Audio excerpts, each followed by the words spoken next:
then hope you forget about how wrong they were. But not Mackey and Judd. Write this down. This is the big leagues, where we own our terrible predictions. Write that down. And keep track of each other's batting averages. It's Write That Down. Write it down. You like writing things down. With Mackey and Judd. And gentlemen, this is turning out to be one of the great batting average races in the history of Write That Down. We've got 4 competitors, Judd, myself, Declan, and the listeners collectively, all within like 70 points of each other. We're 5 months into the season here. We'll see if the summer weather heats up our bats even more in Write That Down. But we've got some wild things that came off the board, plenty to get to in the accountability session. Before we dive in, a huge thank you to our friends at PXG Minneapolis. It's going to be what, like 90 degrees or something ridiculous in the Twin Cities? Sweltering. So get your butt out there and sweat it out on the golf course with some of these new PXG clubs. You get spring and summer apparel that'll keep you cool too, but the Gen 4 golf clubs have landed. Drivers, fairways, hybrids, irons. These are the best performing clubs PXG has ever made. We had one of our own, a Minnesotan. Was it Derek Holmes a couple weeks ago that qualified for the PGA Championship with PXG clubs and swag? So PXG Minneapolis and Southdale Center, and find out more at pxg.com/Minneapolis. Write that down. All right, boys. Here's how Write That Down works. We are the most transparent show and trio of talking heads in America, okay?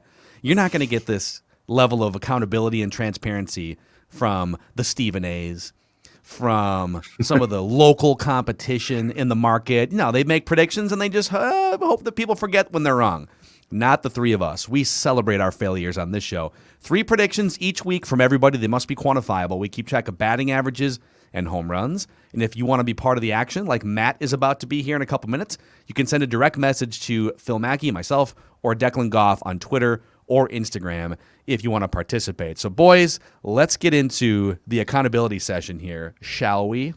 Write it down. You like writing things down. Judd Zulgad, you said Kaprizov will score at least 1 goal in Game 6. Wild scored 3 goals. Missed it by 1 game. But he did not. Because he did score in Game 7. Sorry, pal. Darn it. Yep. Those are the breaks. Yeah, you know what? This one, Rocco, what are you doing? Yeah, Matt Shoemaker will be out of the Twins rotation by the end of May. Well, he's still in there. Well, yeah, still in there. What are you doing? Like, I gave you the roadmap. Take him out of the rotation. I feel like he's been working on some things. Oh, yeah. No, he's trying. It's just bad luck, okay? Just a couple little mechanical. It's just some bad luck. I mean, baseball's as Matt said Saturday or Sunday, this is why baseball sucks. Well, Twins have a lot of reasons to think that baseball sucks this year. Yeah. All right, let's get to. So I came in for the first time in like a year and a half or 2 years leading the batting average race here going into this week. All right, I told you guys I got a little excited. The Hockey Whisperer took over my predictions the last couple weeks. The Hockey Whisperer said Minnesota Wild Game 7 overtime winner by Kevin Fiala. Said the Wild will beat the Golden Knights in Game 7 in overtime, and that Kaprizov will card at least 1 hat trick at some point in the series against Vegas. Did not happen. However, I did tell you guys after Cam Talbot's first shutout that he would have at least 1 more shutout by the end of the series. It's very nice. There are rumors flying around that the Whisperer has been put on waivers. That's what waivers. I've heard he got put on waivers. I've heard the double up wrong in those first 2 predictions caused the Whisperer to be put on.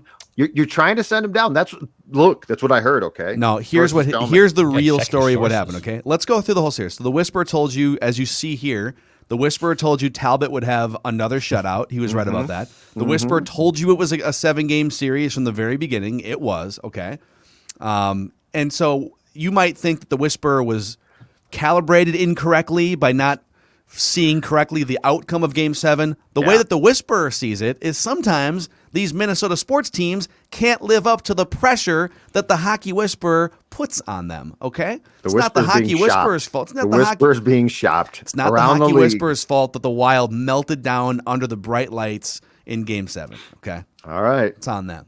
All right. All right, listeners. Josh said the Wild will make the playoffs and win their first round series in a parlay. Oh, Rami going way back. Rami said, this is right after the trade. Rami said Stephon Diggs will not be a member of the Bills by the start of the 2021 season. He's taking pay cuts now. He's restructuring his contract to help his team. And that's why we're taking this off the board. I mean, technically the season hasn't started yet, but Diggs just restructured his contract, a very team-friendly 2021 cap number. Actually, I'm sorry. It's incorrect for Rami. Sorry, Rami. All right, Declan, you had a bunch of stuff come off the board. You said the Wild will win Game 6 and Game 7 by 3 goals or more. If I had the Vegas doing that, would have been fine. You said the Wild will not require a Game 7 in their first-round playoff series. And you said Matthew Boldy will score a postseason goal this year. You also said Kyle Garlick, a hero from like 2 days ago, will be off the Twins roster by June 1st. Didn't he homer last night, too? He homered last night. Kyle, he played center field. Great. I'm really happy for him. Why can't you just celebrate the success of a journeyman making it for the first time? Ref Snyder hater. Yeah, I know. I'm just the worst. You just try to drag other people down here. Other Twins players. This is why I celebrate people. Yeah, you're really good at that. This is why I like to celebrate accomplishments by my fellow man. Now, Declan, you did correctly say the Islanders will advance in their first round series against the Penguins. Little layup there. I think they were up 3-2. Correct. Yeah, like I said, layup. They were. Little layup there. And so here are the updated batting averages and stats. I am still leading at 373 with 1 home run. Judd at 358 with 3 home runs, which leads the league. Declan 349 with 2 home runs, and listeners at 309 with 2 home runs. All-time stats: Judd 159 hits, 11 bombs.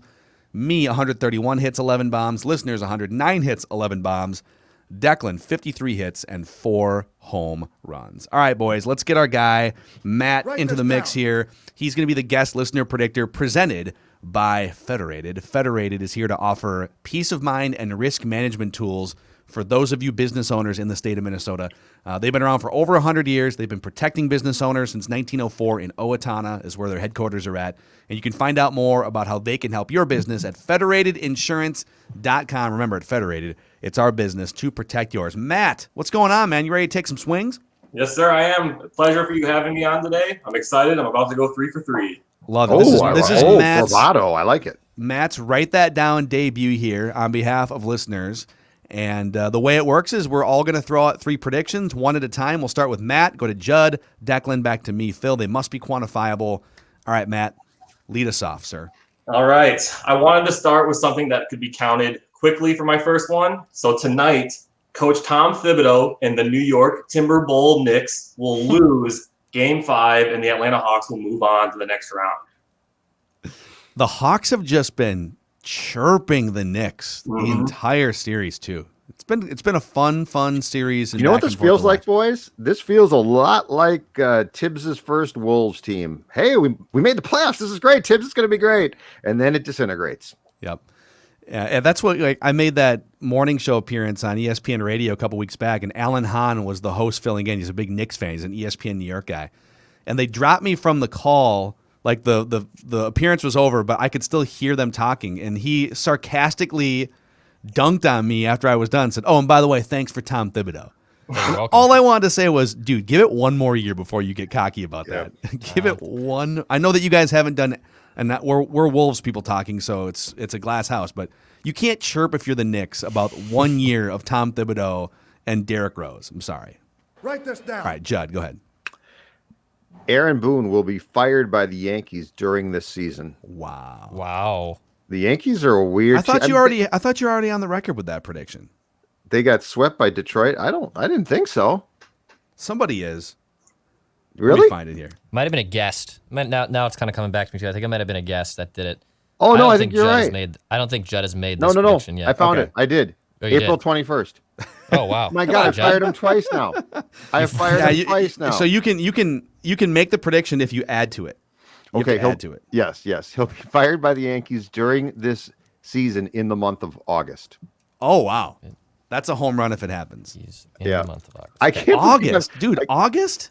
So August would mean that they're like out of the playoff race. Well, they got swept by Detroit. They're a weird team. They're a very weird team. They're going to grow. He's had some health problems. I think this is going to blow up. I'm just saying. Love it. Love it. Write this down. All right, Declan. All right, I'm going to get in front of this early. Right before we started, write that down. And WWE has now confirmed these releases. They have just released a bunch of prominent superstars, including Braun Strowman, Aleister Black, Ruby Riott, Lana, Buddy Murphy. So I'm going to get on this right away. Braun Strowman will sign with AEW by year's end. So get in front of it right now. Braun Strowman will sign with AEW by year's end. For wrestling nerds out there, this would be a perfect match. Braun Strowman. Why the and Purge? AEW. I mean, think they haven't they're had hemorrhaging money. They haven't had fans in arenas in over a year. I mean, they've had one, or they had the WrestleMania 2-night event at the Tampa Stadium, but a lot of their I mean, they did just get $1 billion windfall from Peacock, but a large chunk of their business is 5 largely full arenas every week for 52 weeks. Gotcha. And you can start to that do they the math. released Write this Don. down. They released a Don Verk, which wasn't a good fit, but they're also adding these like weird people to their director staff. Like they're going through an overhaul right now, and I think Vince McMahon is, he's a guy. He's an interesting cat. So I think they're having a little bit of a struggle right now. He needs to calm down. All right, write this down. Write this down. Mitch Garver took an unfortunate tip to the groin last night. Yeah. Had to have emergency surgery. Did you have to use the word tip? That might have been an unfortunate way to phrase that. Of all the things you could have said. I don't think. Listen, I would be very impressed if Mitch Garver caught in a major league game before the end of June. He had surgery. I had one. I'm going to say Mitch Garver doesn't catch in a major league game until July or later. Write it down. Yeah. Surgery? What does that even mean? Was one of them like lodged up somewhere? Did he break one of them? It might have God, broken. dude. What happened? Oh, I don't even want to know. Was there blood? Yeah. Write that down. Why like are I you said, throw- just why are you put me doing under. this? Just put me under. Just give me the lethal injection. Give me the there- lethal injection. I just want to know. Did something rip open? All right, Matt, let's go over to Matt. Your second prediction. Poor Matt. All right. Well, I know Follow that, everyone's Matt. high on the Timberwolves right now. There's a lot of stuff to be looking forward to, but nothing that gets talked about enough is their success in the summer league. Two times dude. runner-up for the summer league, and this is the year the Timberwolves will be the 2021 NBA Summer League champs. I love it, and I know there's been some ideas that Ant Edwards could make an appearance in summer league at some point. I don't know if that's worth the risk of him tearing an ACL or something. But can you imagine Ant Edwards just dropping like 55 points in a summer league game? Just put all your best young players out there, Ant Edwards, and just dominate the summer league like the '92 Olympic team. Let's do it. I hate that idea. Because I know exactly if the Wolves tried that, I know exactly what their luck would be. Torn meniscus. Oh, absolutely. No, he would blow his ACL out. Yeah, it's probably accurate. Write that down. But he'd be back in time for next year's summer league. All right, over to Judd. Exactly. The Wild will lose Carson Soucy to Seattle in the expansion draft. So how does this work now? When is the expansion draft, and how many July- players can you protect? I believe it's July 21st, and the Wild's probably going to protect, if I'm right, 7 forwards, 3 defensemen, and a goaltender.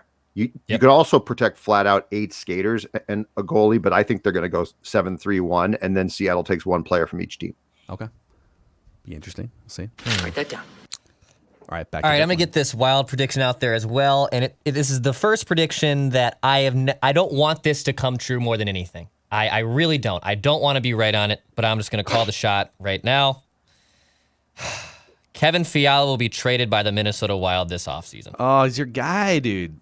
He is my dude. You guys, But he's- you guys were cheersing it at North Loop Bars last weekend. Yeah, well, you weren't cheesing it actually. I stayed away from him that night, but I do think he is good as gone. If you are going to actually get the piece you're looking for, you have to give up an NHL ready piece, and he's the most dynamic NHL ready piece you can give up. So I can see a path where they give up on him, and I'm just going to get out in front of it right now. Kevin Fiala will be traded by the Minnesota Wild this offseason. Such sadness in Declan's voice. I don't want it when to he hears happen. that.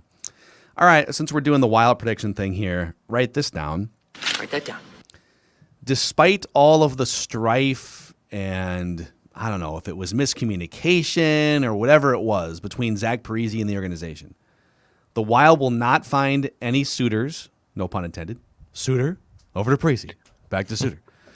Zach Parise will be on the Wild roster, whether it's active or inactive. He will be in the Wild organization for puck drop of the first game of the regular season next year. He might be a healthy scratch. I don't know. But what I'm saying is they won't find a trade partner for Zach Parise this offseason. Right now. And he has said he's open to it. He's like, I don't know.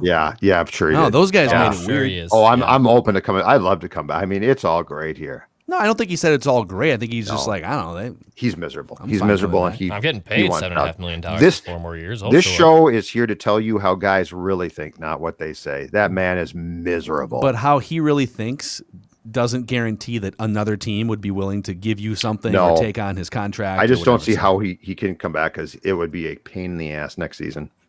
Write it down. You like writing things down? We'll see. All right, Matt, your final prediction, sir.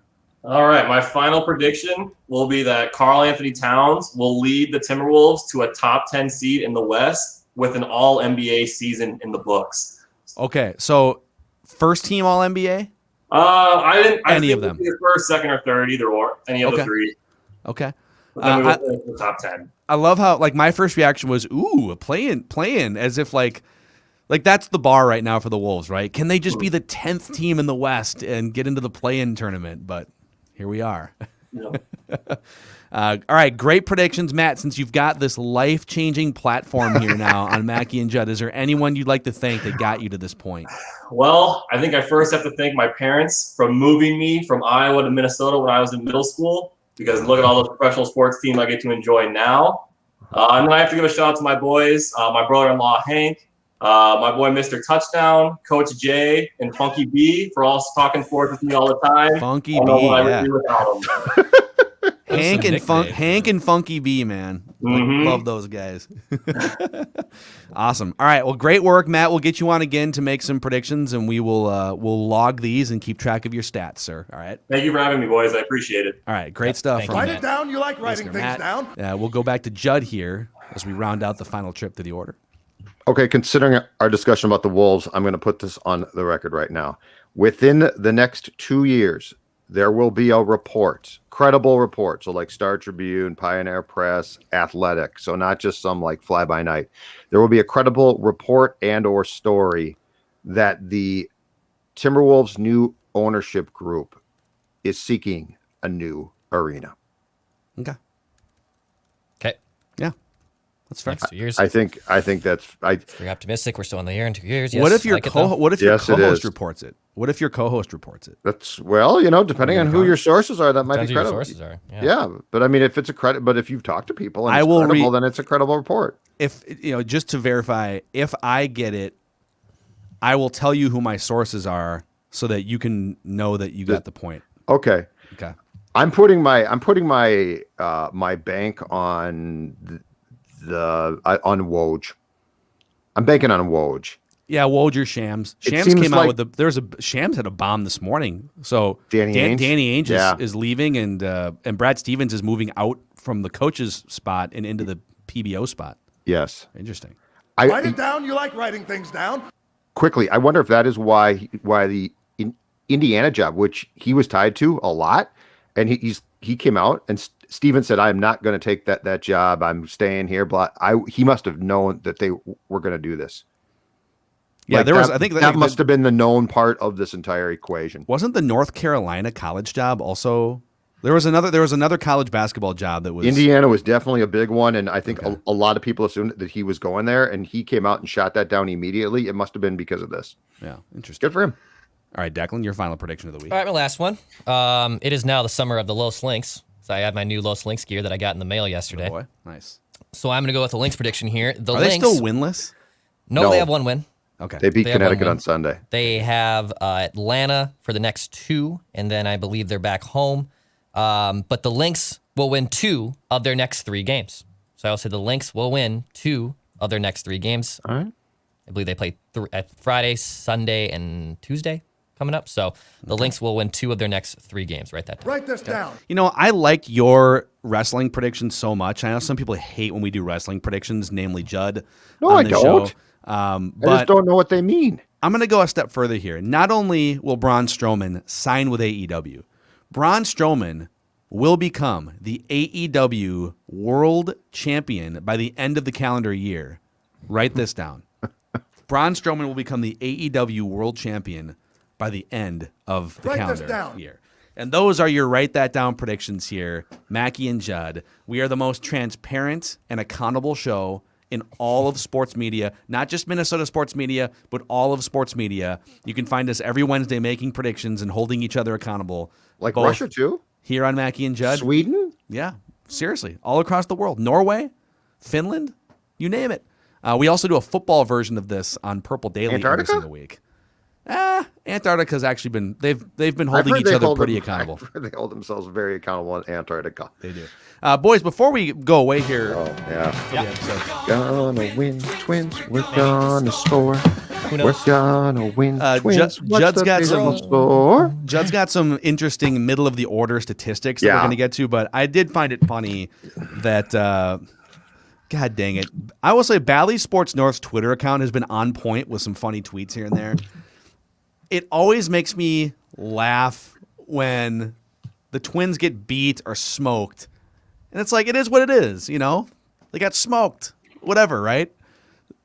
And the tease into the post-game show is like the one optimistic thing, right? Coming up next, I know Felix Hernandez just shoved for 18 strikeouts and 1 hit, but we're going to talk about that 1 hit. Jason Kubel on the Kubel's ball. double. Coming up next, right? And I think yesterday it was Alex Kirilloff Kirilloff dialed in last at the night. plate. It's like, Well, all right, it's And like great. their post game formula is so predictable now. It is this. It is if they lose, they'll break down the loss, but they'll do it in really broad terms. Like the Twins have to show up tomorrow and play a better ball game, as opposed to, hey, you know, let's break down Sano's swing, right? Or like what's wrong with Cruz. Well, Rocco also brought up that like they don't do apparently- that. Apparently, Pineda's been pitching with like a sore forearm. It was forearm tightness. This is not That, good. so, but is that just so? Did they know that going into did he have a tight forearm going into the game, or did he Yes. discover it in the second inning, or did he sounds discover like- it after 4 runs around the board and my No, it forearm sounds hurts? it sounds like his forearm was tight going into the game. Didn't bother him again until the third when he fell apart. But that's not good. But anyway, the point is, like, break down what's wrong, because, you know, I'm curious what's wrong. Can you find a player that you could break down? But instead, it's like, okay, we just talked about the loss. Now, and a 2-hit game for Alex Kirilloff. We're going to talk about that next. And listen, I know that like the people behind the scenes at Bally's are just, you know, this is part of the big agreement between, and it's like this with most of the regional sports networks. They feel like it's better to just be overly positive at all times, but I feel like that alienates fans too. Like when the team is off to this ridiculously bad of a start, right? And I know that they've made a little bit of a run. They're still on June 2nd, 10 games under 500, having played one of the easiest schedules in baseball so far, with Yankees, Astros on the horizon. They got more games against the better teams in the division. Like at a certain point, it is what it is. It's okay to say it. And can I say that there is a tutorial available continually in the radio booth? Provis and Gladden do a great job of, I mean, they don't bash the team, but they're also upfront about it. Sure. Like they'll tell you what's right. That's all. I don't need you to like do sports talk and bash the Twins, but you know, talk about what's wrong. Talk about what guys aren't doing well. Talk about as opposed to this whole thing of trying to, which they did last night, change the discussion entirely. Yeah. There was a period last night where they just decided, and Dick acknowledged it. He's like, well, they're down by so much.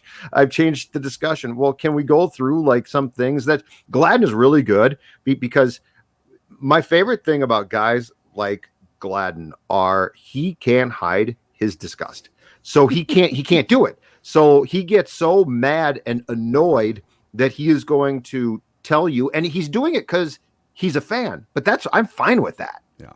So the other thing too, just real quick, is there's this thing with, I'll just say it, like there's this thing with, there's like a protective coating over Miguel Sano. And I feel like the three of us get chastised. Why are you so hard on him all the time? Well, I get that he gets hot for a couple weeks at a time, but has anyone looked at the last week and a half? Yeah, He hit like 5 home runs over the course of a week or whatever it was. Mm-hmm. Now he's 2 for his last 35 plate appearances, and one of them was a home run, so that's good. With 16 strikeouts over 35 plate appearances, and his overall numbers on the season are down to 158 with a 273 on base percentage and a 383 slugging percentage. It's like, this dude was supposed to be a cornerstone for your organization in his prime at age 28. And it's like, people would rip Joe Mauer for a double play. And Miguel Sano, it's like we feel the need to coddle and to pat him on the head. It's like, dude, this dude was supposed to be the guy and the thing that you're building around. Him and Kepler too. I'll throw Kepler in that mix. I know he's been injured as well, but like, these were supposed to be your guys. And they're in their prime, and they're just doing nothing for you the last couple years. So here's what bugs me the most about fans and people who do what we do as well, okay? And this is the Sano thing. Like, he's the perfect example of what I'm about to say. You can't only appear when things are going well. So, like, if Sano homers twice tonight, we'll get the tweets again, and they'll talk about, but I mean, the broadcast will do the same thing. That's what you're looking for from Miguel Sano. Okay, that's cool, that's fine. But if you're going to do that, then when he's going through another prolonged slump, you've got to acknowledge it and talk about it and tell me why it's not there. Like, that's what I want from the telecast, especially. Don't tell me what he's doing right when it's going well. Tell me what he's doing wrong now that is derailing him. So, like, you can't have it both ways. You can't be like, he is struggling, so I'm ignoring it. Push the ignore button. Yeah. Oh, now he's hot. See all you people that bashed him? That's what it's got to be both ways. It can't be a one-way street. But Phil, since you brought this up, I've been thinking to myself, you know what? Sano is having a terrible year.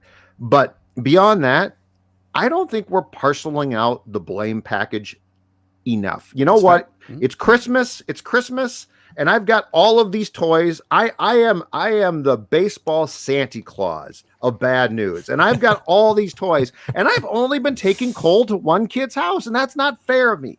So what I would like to do is deliver a box of statistical toys to more houses to spread the pain and thus the blame. Okay. First stop, little Nelson Cruz's house. Little Nelly Cruz. Because Nelly Cruz had an April that was fantastic. The man's going to be 41 years old on July 1st. And in April, we all said, this is incredible. And it was.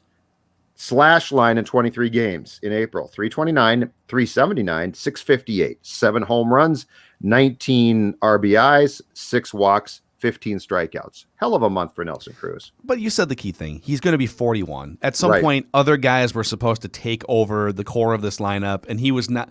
I don't think it's fair to say that as a 41-year-old, he's supposed to be an MVP candidate again. So I expected this, but slight drop-off at some point. Let me deliver the 24-game May to you. 221, 302, 360 is the slash line. 3 home runs, 6 runs driven in. That's the statistic that stands out to me. Down 13 RBIs from the month of April, 9 walks, and he struck out 8 more times, 23 times. Nelson Cruz, flat out, had a bad month. Okay, yep, that's fair. So I felt it fair, though, to deliver some bad news toys statistically to his house. Sure. Okay. Okay. What other houses are on the block? I've got thoughts on this, but go ahead. Let's see. Who are some of the other kids that deserve Let's see. Cole? Hold on a second. I got to get the reindeer. We're gonna. Here we go. We're in the air. Do you have a sleigh? Like it's 90 degrees outside. I don't care. Reindeer can fly snow, warm. They don't care. You're on a Sea-Doo, right? Exactly. You're on Lake Minnetonka on a jet ski ride. Judd here for Sea-Doo. Yeah, right down Dennis Kirk's Bay here. You know what I am? Exactly. Dennis Kirk. I'm on a Dennis Kirk. That's what it is. You're on a Dennis Kirk motorcycle, DennisKirk.com. All of our Twins discussions here, talking Twins every day, powered by our friends at Dennis Kirk and DennisKirk.com. Sport Bike, Metric Cruiser. I'm on one of those, okay? Yep, and Judd's got all of his Twins hitter Cole. So whatever you ride, you'll find what you need at DennisKirk.com. 160,000 parts and accessories in stock, clothing and helmets, and maybe even Christmas caps. Order by 8 p.m. They ship the same day, and shipping is free for orders over $89. DennisKirk.com. Next stop, little Joshy Donaldson's house. Oh boy, look at that's a big house. That must have been built on the back of a 4-year, $92 million contract. Yes, it was. Little Joshy's house. Okay, April. Now, keep in mind that in his first at bat of the year, he hit a rocket to left, and in jogging or trying to run to second base, hurt his hamstring. So he only played in 13 games, and he slashed 286, 367, 452. He was 12 for 42, 2 homers, 5 RBIs, 6 walks, and 4 strikeouts. So I would consider that almost too small. I'm not going to judge that one. Okay. But in the month of May, 28 games. He's been healthy. He's been playing at least. Slash line goes down to 222, 328, 404. Hit 3 home runs in 99 at bats, 15 runs driven in, 17 walks, and 21 strikeouts. Okay, so I get that you are spreading the criticism around, and that's very noble of you, Judd Claus, Santa Judd, whatever we're calling you here. Mm-hmm. 2 things to note, 2 very important things to note.